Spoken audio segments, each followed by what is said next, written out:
কোন দিক দিয়ে আমাদের এই দেশের যারা শাসন করতে যাচ্ছেন কোন দিক দিয়ে বের হবে এবং কিভাবে এই আওয়ামী লেসপেন্সার আওয়ামী দালালরা সাহস পায় দেশের বাইরে আমাদের রাজনৈতিক নেতাদের উপর এভাবে হেনস্থা করার। আমরা বাংলাদেশ পলিটিক্যাল থিঙ্কার্সের পক্ষ থেকে এর তীব্র প্রতিবাদ নিন্দা জানাচ্ছি এবং আমরা আশা করছি প্রফেসর ডক্টর মোহাম্মদ ইউনূস খুব তাড়াতাড়ি এটার একটি চরমভাবে একটু জোরালো প্রতিবাদ জানাবেন। দ্বিতীয় যে বিষয়টা, 1 বছর হয়ে গেল 5ই আগস্টে এদেশের আপামর জনসাধারণ তাদের আন্দোলনের মধ্য দিয়ে জানিয়ে দিয়েছে যে আওয়ামী লীগ মূলক রাজনৈতিক দল মূলত তারা ফ্যাসিস্ট, তারা প্রকৃত স্বৈরাচার এবং এদেশে তারা সন্ত্রাসী দল হিসেবে আখ্যায়িত হয়েছে।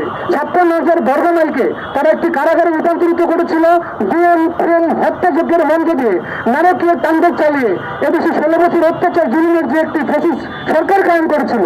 5ই আগস্টের পর আমরা সাধারণ মানুষ তা প্রতিহত করেছে।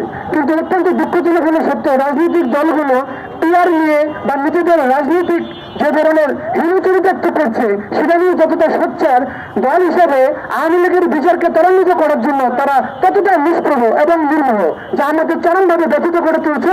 এবং আমরা আশা করছি যে বাংলাদেশ সরকার তথা এই ইউপিএ সরকার আওয়ামী লীগকে নিষিদ্ধ করা সহ জাতীয় পার্টি এবং আওয়ামী লীগের দোষরদেরকে অনতিবিলম্বে নিষিদ্ধ করে তাদের সকল রাজনৈতিক কার্যক্রমকে নিষিদ্ধ করবে এবং 5ই আগস্টে আমাদের জুলাই যোদ্ধারা জীবন দিয়ে যে নতুন বাংলাদেশের সোনালী ঘরের সুনীত বিজয়ের স্বপ্ন দেখেছিল সেই স্বপ্নকে ত্বরান্বিত করবে। তা না হলে এই 20 কোটি মানুষ আবার আন্দোলনের মধ্য দিয়ে আরেকটি বিপ্লবকে ত্বরান্বিত করবে। কাজে আসুন আমরা 20 কোটি মানুষ একত্রিত হয়ে ডক্টর মোহাম্মদ ইউনূসের প্রতি আহ্বান জানাই এবং ডক্টর মোহাম্মদ ইউনূস সাধারণ মানুষের পাশ বুঝে অতি দ্রুত আওয়ামী লীগ এবং জাতীয় পার্টিকে নিষিদ্ধ করার মধ্য দিয়ে বাংলাদেশের রাজনীতির ইতিহাসে একটি নবদিগন্তের দ্বার উন্মোচিত করবে। ধন্যবাদ সবাইকে।